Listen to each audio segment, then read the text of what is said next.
la entrada de un sistema económico digital, ¿no? Y esto se va a llevar a mucha gente por delante y esto pues va a suponer tiene que haber un crack, un reset, llámalo como quieras, que sea el que incite a ese cambio, ¿no? Y el que desemboque en ese cambio. Lo mismo que poco a poco nos han ido cambiando y acostumbrando a cosas siempre desde la emergencia, desde la alarma, desde el pánico, desde crear situaciones pues fuera de lo normal, por así decirlo, a los que tú no estás. Eso está, o sea, ha pasado y pasará, ¿no? Desde guerras, desde crisis económicas, boicot a estados, todo esto ha sucedido siempre. O sea, si los que hemos estudiado la historia, pues tú piensas, antes de que se instaurara aquí la dictadura, por ejemplo, de Franco, pues coño, fueron 3 o 4 años de una guerra civil que supuso el cambio de un modelo pues que había de república, ¿no? a otro modelo. Luego en Chile, por ejemplo, con la dictadura de Pinochet, ahora las dictaduras son ya de entidades pues supranacionales, ¿no? Ahora pues hemos vivido en la entrada en la Unión Europea, ¿no? Que al final es una forma en la que pues el Estado español, en este caso el nuestro, ha perdido soberanía con respecto a sí mismo, porque ha cedido soberanía a cambio pues de favores y de pactos comerciales. Luego hemos perdido más soberanía todavía con la entrada al euro y hemos seguido perdiendo soberanía lentamente, poco a poco, y nos han ido imponiendo políticas y nos han estado imponiendo leyes y nos están imponiendo formas de pensar y de vivir muy sutilmente, de una manera muy civilina. Esa ventana de Overton de la que hablamos. Claro, esa rana que poco a poco se va cociendo y tú no te vas dando cuenta, pero joder, yo esto no lo contaba aquí. Hace unos meses me puse a ver un programa de Noche de Fiesta. ¿Tú te acuerdas del programa de Noche de Sí. Fiesta? De José Luis Moreno. Y hostia, tío, era un programa de 2003. Y hoy en día, o sea, ese programa sería inviable. Por las cosas que se hacían, por las cosas que se decían, por las maneras en las que la gente se trataba durante los artistas. Venía Ricky Martin, venía la Niña Pastori, venía Julio Iglesias, venía un montón de gente ahí que cantaba una canción, que eso ahora, juntar a toda esa gente sería imposible, ¿no? Y luego estas de matrimoniadas y todas estas cosas que se hacían, eso hoy en día no se podría hacer, porque no. Luego los chistes, creo que salió Arévalo contando chistes. Arévalo ya no puede contar un chiste en la vida. En resumen, ha cambiado mucho la sociedad y no nos hemos dado cuenta. Te das cuenta cuando lo ves y dices tú, hostia, pues si tú lo ves desde pequeño. Y entonces te das cuenta de cómo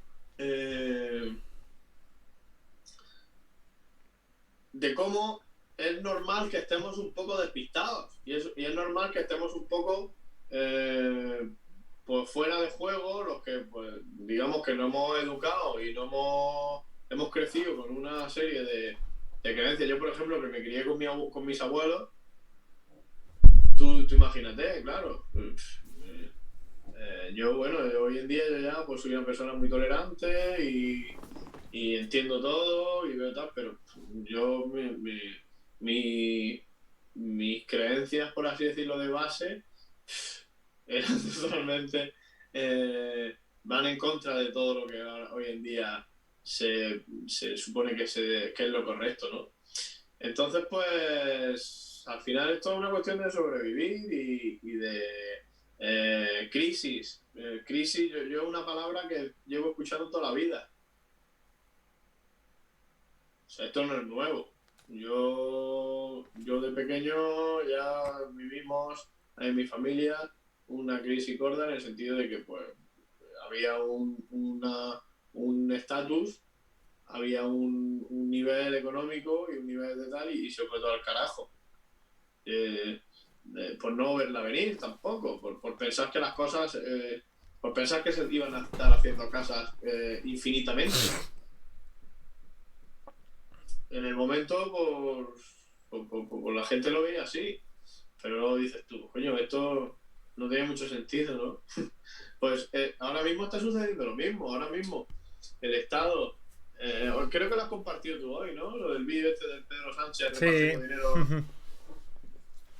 Ahora mismo, desde hace unos años, desde que pasó el tema del COVID, cuando lo del COVID al Estado español se le premió con 400.000 millones de euros, ¿vale? En cuanto el señor Pedro Sánchez estuvo a gobernar y bueno, pasó lo del COVID y todo esto, le inyectaron 400.000 millones de euros, que por eso ha sido por lo que durante toda esta pandemia... Y sin condiciones. Exacto. Bueno, sí, no. Las condiciones eran, pues, que hay un 90% de personas vacunadas en este país. Bueno, vale, sí. Son las condiciones y las Sí, pero me condiciones refiero sin condiciones de que es un préstamo sin condiciones de devolución, como los siguientes 70.000 famosos millones, que todavía no saben en qué gastarlo los siguientes 20.000. Toda esta pasta que le dieron un pastizal a las televisiones por hacer propaganda, en fin, ahí montaron un chiringuito para todo lo que ha sucedido durante todos los años, que ahora está saliendo a la luz. Ahora han denunciado los trabajadores de Radio y Televisión Española pues que todo lo que estaban diciendo estaban obligados y que realmente pues todo era sensacionalismo y que ni había tanta alerta, ni había tanto miedo, y da igual, pero que venía tu jefe y te tienes que decir esto. Y han acabado por denunciar porque tú fíjate, ya de decir, mira, estamos hasta los cojones de engañar a la gente, ¿no? Entonces, sucede esto, que hay ahí una cantidad de pasta que se ha inyectado, que gracias a eso, pues esto nos ha ido al carajo, porque, vamos a ver, aquí el que nos está viendo y no lo sepa, este país está sostenido por el dinero que el Estado ingresa a pensionistas, funcionarios y gente que está viviendo de ayuda. Si no fuera por esto, la economía de aquí de este país estaría muerta. A ver, realmente, aquí realmente, Armando, lo que está sostenido por ese público es el Estado, no el gobierno. O sea, perdón, el gobierno, no el Estado. El Estado está sostenido por todas las subvenciones que tenemos desde hace, digo, los últimos 3 años, 4 años. Por todas las subvenciones que tenemos por parte de la Unión Europea. España hace... El Estado está subvencionado por la Unión Europea, pero luego ese dinero es el que está llegando a los bolsillos de pensionistas. Claro. Por eso digo que lo que está sostenido por los pensionistas y demás, que al final son votantes a sueldo, es el gobierno en sí. Porque si mañana llega otro gobierno y promete lo mismo, la gente que está recibiendo las ayudas salarios del Estado va a votar al otro gobierno. Eso es indiferente. O sea, aquí no hay ni... Vamos, que aquí da igual quien mande. Eso es lo que Claro. tiene que entender. Aquí Totalmente. quien manda es Europa. Eso es lo que la gente tiene que entender. Y luego, pues bueno, hay gente que administra. En este caso, pues los administradores que hay ahora, pues son más propensos al derroche, en el sentido de que van comprando gente. Cuando ha habido otros administradores pues que recortaban más, pues simplemente lo que intentaron es pues que las cuentas se ajustaran un poco, y eso Sí. pasa por cortarle el rollo a mucha gente que está viviendo pues, de eso, de subvenciones y de historias por parte del Estado. Claro, cuando estos subvencionados pues son los medios de comunicación, pues evidentemente en cuanto venga un gobierno que les corte el rollo, pues los medios de comunicación se van a tirar por él. Totalmente. Mira, hay una perdona, Armando. No, mira, yo conocí una chica que trabajaba aquí en el hospital y me decía que no tenían suficiente material técnico pues, para hacer transfusiones o para sacar sangre a la gente. O sea y da igual quien mande. Me explico que al final la pasta se va quedando por ahí porque cuando estaba el PP decían, no, es que hay gente que está en las camillas por ahí, pero es que da igual quien esté. O sea que la gente piensa que cada 4 años va a arreglar algo votando y tal. Pues simplemente es quién va a gestionar la pasta que te va a dar Europa y quién va a implantar las normas que te va a imponer Europa. Y ya está. Y esto al final, un día esto, digo yo, vamos a ver, que hay una burbuja de la hostia. Sí, totalmente. La inflación y se Es que están viendo ya no los es una burbuja, Armando, es que a día de hoy vivimos en una fantasía. A nivel que es macro, una ilusión a nivel que hay. macroeconómico vivimos, como tú dices, en una ilusión absoluta. Esta gente que lleva jubilada 15 años y lleva, por ejemplo, vamos a decir, vamos a poner nombres. Funcionarios de Telefónica que se prejubilaron hace 15 años con 50 años y tienen ahora 65 y llevan 15 años cobrando 2.500 o 3.000 pavos y sin aportar absolutamente nada más que su consumo, ¿no? Si es que tenemos que entender algo, Armando, y es que toda la gente que cobra una nómina del Estado, que no digo que el 100% que sea negativo, el 100% de los asalariados del Estado que hay, tanto funcionarios como pensionistas, como receptores de ayudas, etcétera, ni mucho menos digo eso, pero tenemos que entender que todo el que cobra una nómina del Estado, ya sea subvención, salario, pensión o lo que sea, es gente que sustrae dinero de la economía. Y toda la gente que está en el sector privado, empresarios, autónomos, pymes, asalariados, es la gente que crea. Estamos en un punto en el que se está cada vez equilibrando más peligrosamente la gente que sustrae de la gente que aporta capital y que genera riqueza. Y esto, si sigue por porque la única solución en este caso, y no quiero, si te parece, ahora reconducimos esto para dar ese rayo de esperanza, por así decirlo, en este final, y que la gente se lleve algo práctico. Que no quiero hacer ni demagogia en este sentido a nivel de meterme con el gobierno, ¿vale? Pero en este caso hay algo que está claro, y es que no hay ningún plan para salir de este problema económico. El único plan... Tenemos desempleo. ¿Qué es lo único que se le ha ocurrido al gobierno para crear empleo? Pues me invento 40.000, bueno, 30.000, 30 y pico mil puestos de trabajo públicos. Estamos hablando de que eso no es crear empleo, no es crear riqueza, es sustraer más riqueza todavía del país, sustraer más riqueza de la economía. Entonces, esto va a llegar un momento en el que si seguimos recibiendo subvenciones a coste cero, por así decirlo, por parte de la Unión Europea, mañana va a haber un 1%, un 3%, un 5% y vamos a llegar a tener probablemente un 30% de paro. Lo único que se le va a ocurrir al gobierno otra vez para solventar el problema del paro va a ser creo más empleos públicos. Y eso al final es una pescadilla que se muerde la cola, es ponerle una tirita más a una grieta que cada vez es más grande, y va a llegar un momento en el que la grieta termine de reventar, porque tú, si tienes una grieta pequeña que no terminas de reparar, se va haciendo más grande hasta que llega un punto de no retorno, que ya no es que se vaya haciendo un poquito más grande, sino que llega un punto que revienta del todo. Aquí hay una paradoja, que seguro que las escucho más de una vez, que representa de manera, me parece, brutal todo esto, que es tiempos cómodos, por así decirlo, crean gente débil. Gente débil crea tiempos difíciles crean gente dura crea buenos tiempos, y buenos tiempos vuelve a empezar otra vez la pescadilla que se muerde la cola.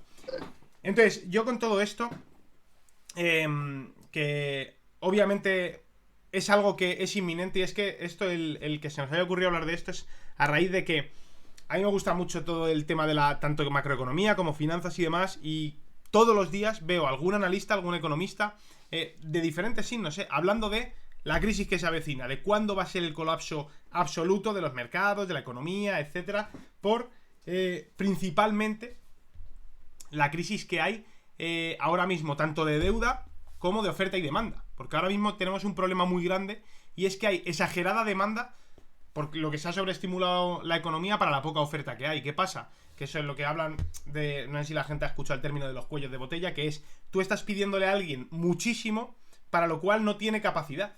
Entonces, ¿qué pasa? Que hay lista de espera. Mi suegro, le acaban de avisar, dio la señal para un coche, ¿vale? Para un Toyota Corolla en marzo, ¿vale? En principio le iban a tardar de 3 a 4 meses, ¿vale? En tener el coche. Le avisaron la semana pasada de que en principio hasta enero nada.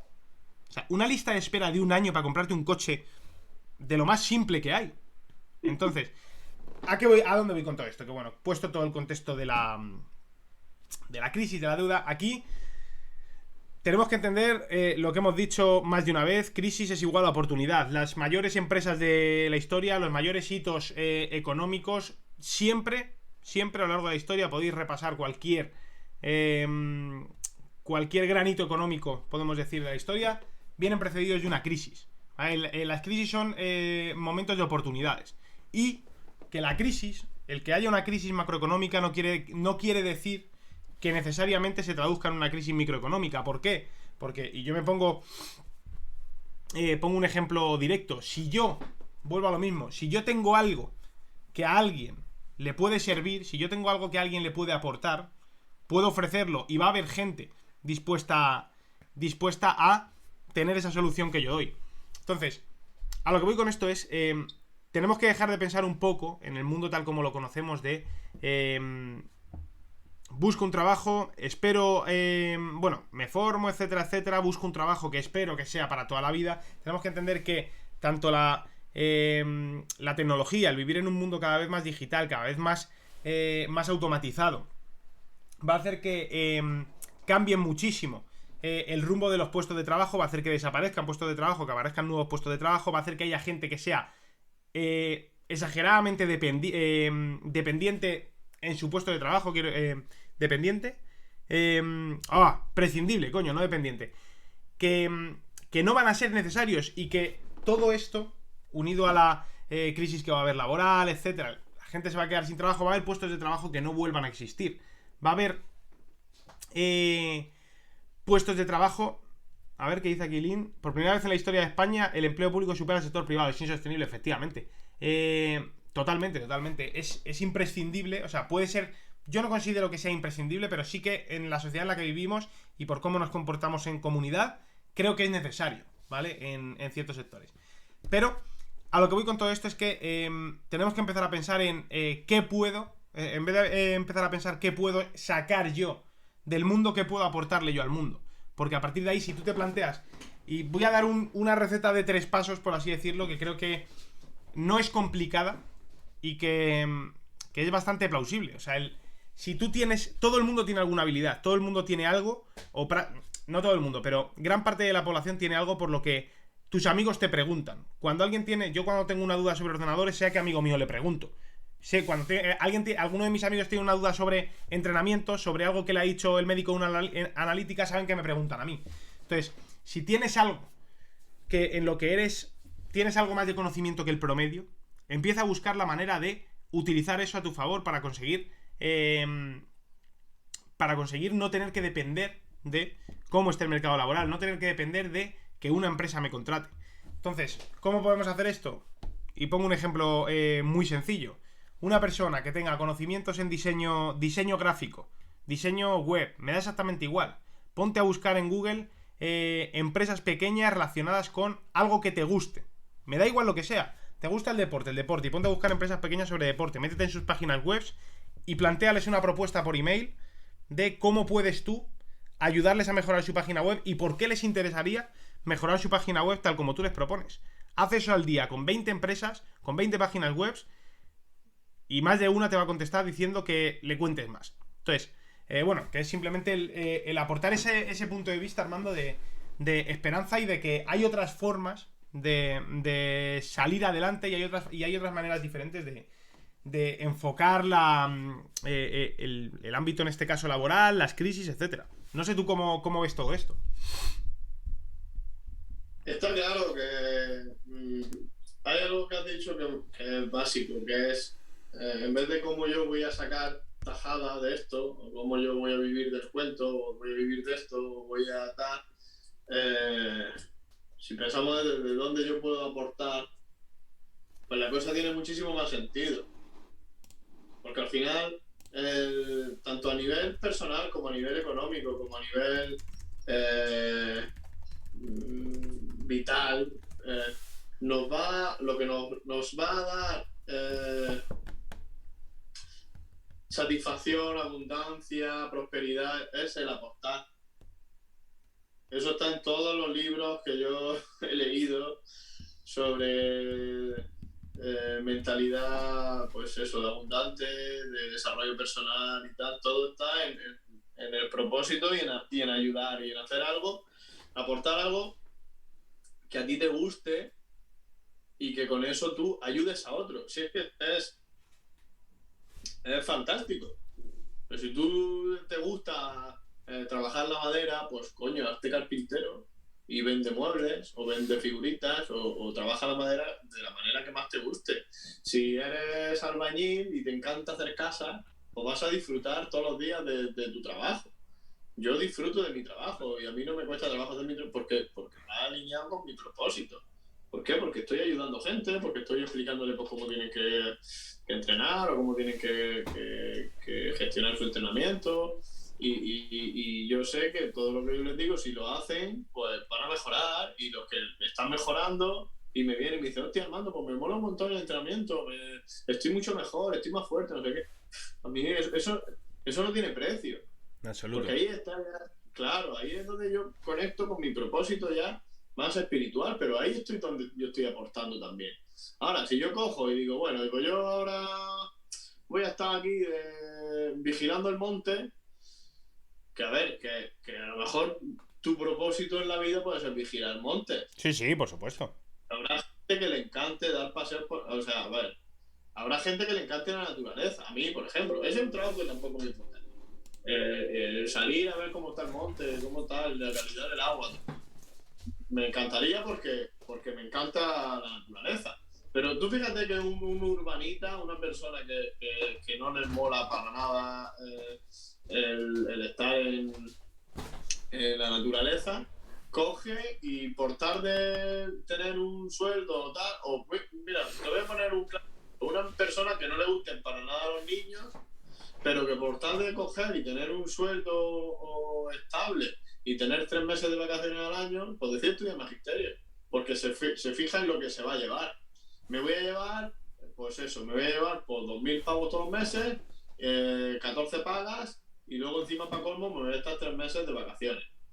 Si lo piensas así, pues evidentemente dices tú, hostia, pues es un chollo. Ahora, cuando llegas al aula y te encuentras con los 25 niños, dices tú, hostia, ¿dónde me he metido? Y ahí es donde vienes por las bajas por depresiones, vienen los problemas, viene la historia, viene que el maestro no me enseña bien, viene que el maestro... Porque el maestro no está con su propósito, porque su propósito no era ese. No era el de estar enseñando ni estar compartiendo su sapiencia con, pues eso, jóvenes niños que están aprendiendo, que los que hay que tener muchísima paciencia. Los buenos profesores son los que, por los que son profesores que dicen de vocación, ¿no? Pero claro, eso quiere decir que su propósito es enseñar a otros. Y yo veo, he tenido profesores, he visto muchachas que es que realmente le encantan los niños y que se desviven por ellos, pues lo veo fantástico. Pero también he conocido otros que amargados, sí, totalmente. Con los 40 mocosos estos, vamos a ver. Mira, pero es que tienes ahí el ejemplo, yo me acuerdo, Armando, de Víctor Valdés, el que fue portero del Barça, que yo, una entrevista después de haber dejado el Barça, cuando ya estuvo, el año que estuvo en el Manchester entre lesiones y demás, que es que no sé si era con Robinson, con Évole, con alguno de estos que hacen programas de entrevista 1 a 1, y él dijo que a él no le gusta su profesión, que él juega al fútbol porque es lo que se le da bien y lo que ha tenido que hacer para ganarse la vida como se gana la vida, pero que él sufre que él ha sufrido toda su carrera en cada uno de los partidos. Él escribió un libro que se llamaba El Método V, que yo lo leí en su día, y sí, decía eso. Y hay mucha gente así, que está estudiando una oposición, está por tarde sobrevivir y que el día de mañana no lo echen. Eso es una mentalidad mediocre. Y porque tú, si eres bueno en algo, siempre hay alguien que te va a comprar. Totalmente. Igual que si eres una persona que tiene pues, buena autoestima, buen físico, buena mentalidad, siempre va a haber alguien que se sienta atraído. Totalmente. Entonces, es mejor aguantar con mi pareja esta, que no la aguanto, llevo 5 años, que no echamos un polvo, pero bueno, no me la voy a dejar, no vaya a ser que ya me quede sin pero es al final lo que hemos hablado ya más de una vez, Armando, ese miedo a salir de la zona de confort, miedo al cambio, y aquí, si te parece para ir finiquitando, hoy tengo que cortar un poquito antes, Yo plantearía lo que hemos hablado, un cambio de punto de vista. Desde en estas épocas en las que va a ser complicado entre comillas, el encontrar trabajo, porque, joder, si tú tienes, parece lógico, ¿no? Que si tienes un 25% de la población, si llegas a tenerlo, un 30% de la población en paro, Dios no quiera como el que dice que lleguemos a aquello, pero da que pensar que, joder, es muy complicado encontrar trabajo, coño. Hay 6 millones de personas paradas, digo, llegando a ese punto, ¿eh? Que cambie la gente la mentalidad de voy a buscar trabajo por voy a crearlo. O sea, es que no sabéis, yo que estoy, pues que conozco a gente que monta negocios, aunque sea negocios minúsculos de servicios, o nosotros mismos con nuestros servicios, no sabéis hasta qué punto se puede llegar a dar a conseguir un trabajo por ti mismo a raíz de inventártelo. O sea, alguien que te pueda ayudar. Es que tengo aquí una mesa del IKEA. Alguien que se encargue de hacer figuras con mesas de IKEA. Es una absurdez, pero quiero ridiculizarlo desde el punto de que el trabajo es lo que tú quieras que sea trabajo. Y si tú eres capaz de darle valor a algo, la gente, darle valor y hacerlo ver, la gente te va a pagar por ello. Entonces, que la gente deje de ver deje de enfocar desde el punto de vista de buscar trabajo y que empecemos a pensar un poquito en crearlo, porque es hacia donde va el mundo. Exactamente. A ver, los inicios siempre son difíciles porque tienes que estar un tiempo, pues, barriendo un poco el desierto, ¿no? Intentando buscar cuál es tu nicho, dónde está tu gente, a qué me tengo que dedicar. Eso, pues, es más cómodo estar en el bar. ¿Qué quieres que te diga? Claro. Mira, se me ocurre, Armando, perdona, que es que se me pasan muchas cosas por la cabeza. ¿Qué te parece si mañana hablamos de esto? De ideas de negocio. ¿Cómo se puede crear una idea de negocio? ¿Cómo se puede, aquí a modo de lluvia de ideas? Venga, pues apúntalo que se nos olvida.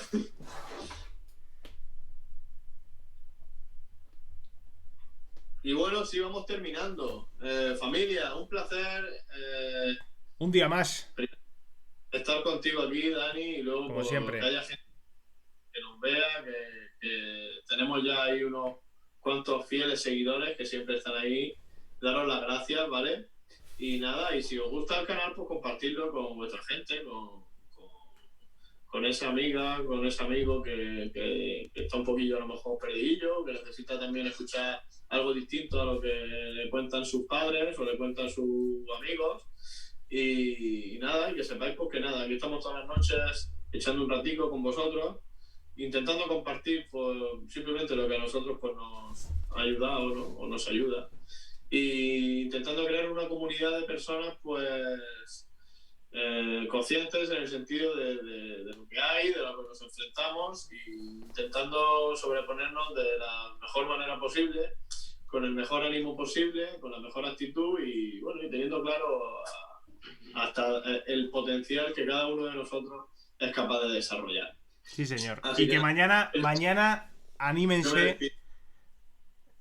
Didi, Armando, que es que cuando coges sonido mi micro te silencio. Que me despido. Sí, señor. Igualmente, y que mañana anímense a venir, y si hay alguien que creéis que tiene ese punto de que siempre está diciendo voy a montar esto, voy a montar lo otro y nunca lo monta, animadle a que lo vea, porque mañana igual salid de aquí con una idea de negocio para poner en práctica directamente. Claro. Exacto.